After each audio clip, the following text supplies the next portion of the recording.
Bonjour Maurice de Kervé-Noël, merci d'être notre invité. Vous étiez lieutenant pendant la guerre d'Algérie. Aujourd'hui, vous êtes le vice-président d'Hermès, la grande marque de luxe. Vous avez dirigé un certain nombre d'entreprises.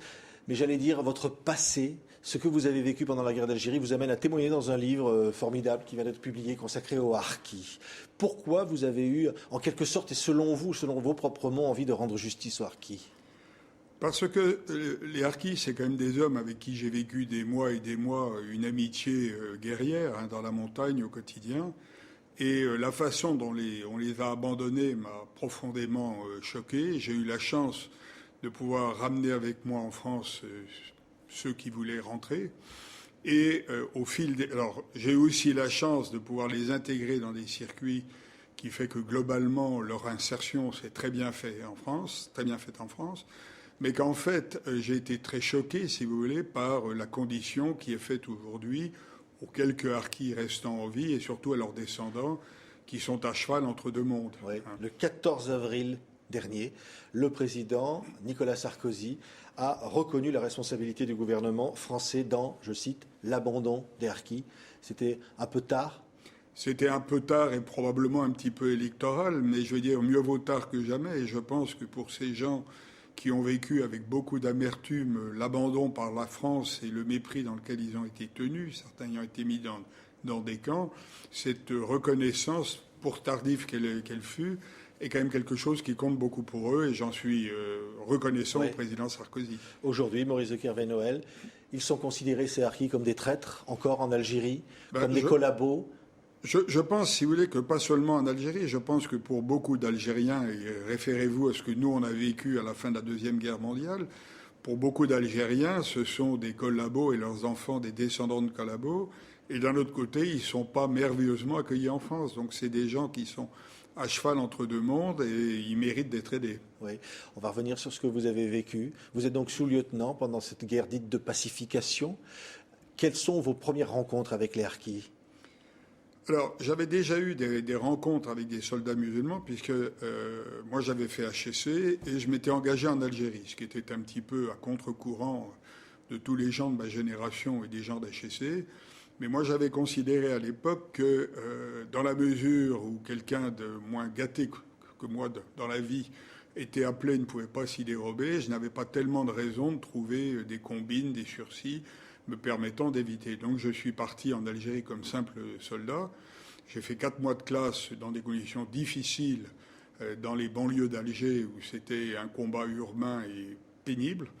Et là, c'est là où j'ai eu les premiers contacts avec des supplétifs musulmans, qu'on n'appelait peut-être pas forcément des harkis, mais qui étaient des gens qui m'ont paru très engagés aux côtés de la France.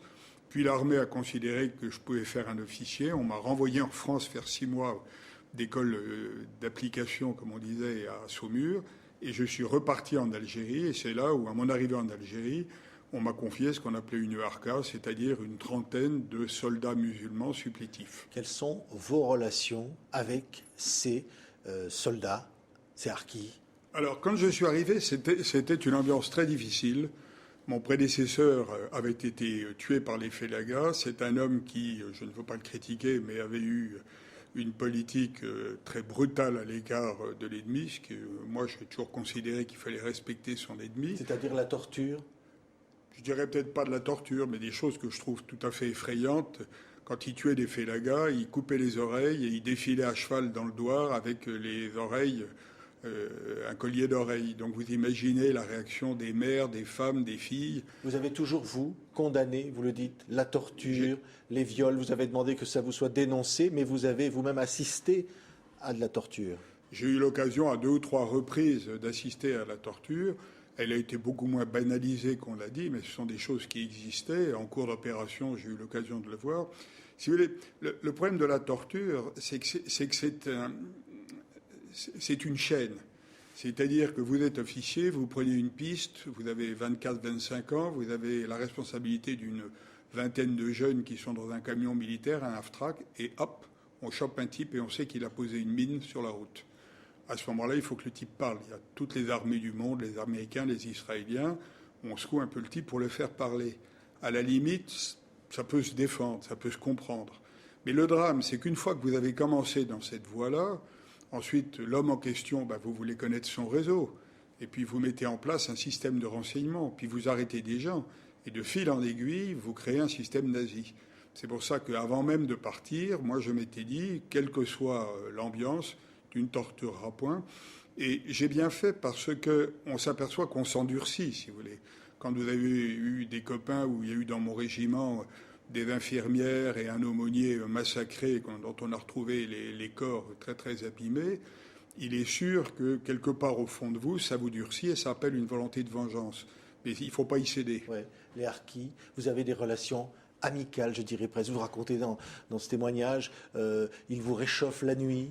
Alors, il y a une vraie amitié qui se noue jusqu'au dénouement final, puisqu'ils vont, donc vous l'avez dit, être lâchés par la France et finir par être massacrés, souvent dans des conditions horribles. Oui, alors s'il vous plaît, moi je suis arrivé, donc il y avait une Arca très démoralisée, ils avaient perdu leur chef, l'armée n'avait pas confiance en eux, on les avait désarmés et leur donné des fusils de chasse. Et donc moi je suis arrivé, j'ai tapé du poing sur la table de l'armée, je leur ai dit écoutez, on nous donne des armes ou moi je rentre à Alger et j'ameute la presse. Alors on m'a donné des pistolets mitrailleurs, des grenades.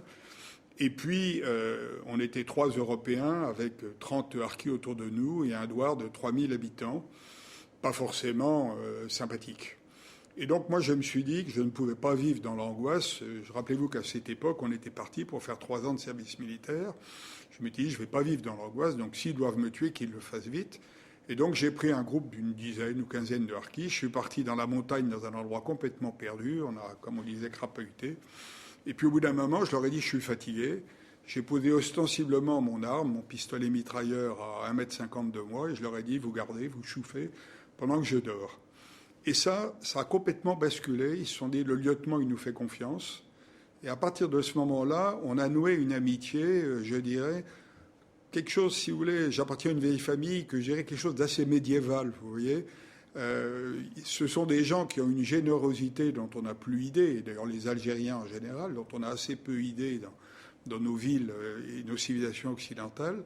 Et donc ils se sont montrés extraordinairement généreux à mon égard. Quand j'avais froid dans la montagne, en plein hiver, il y avait de la neige. Maurice de Kervé-Noël, vous diriez que c'est une tache sur le drapeau français? Oui, je pense que historiquement, la France n'a jamais abandonné ses hommes.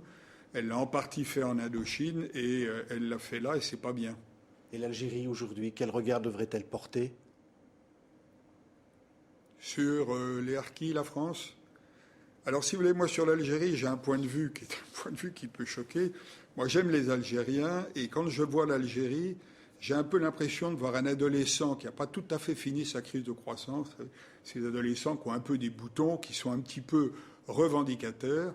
J'ai très hâte qu'ils deviennent mûrs et qu'ensemble on se retrouve, parce qu'en fait nous sommes de la même famille, de la même culture, et qu'on bâtisse quelque chose en commun et qu'eux passent l'éponge sur le passé des harkis. Merci.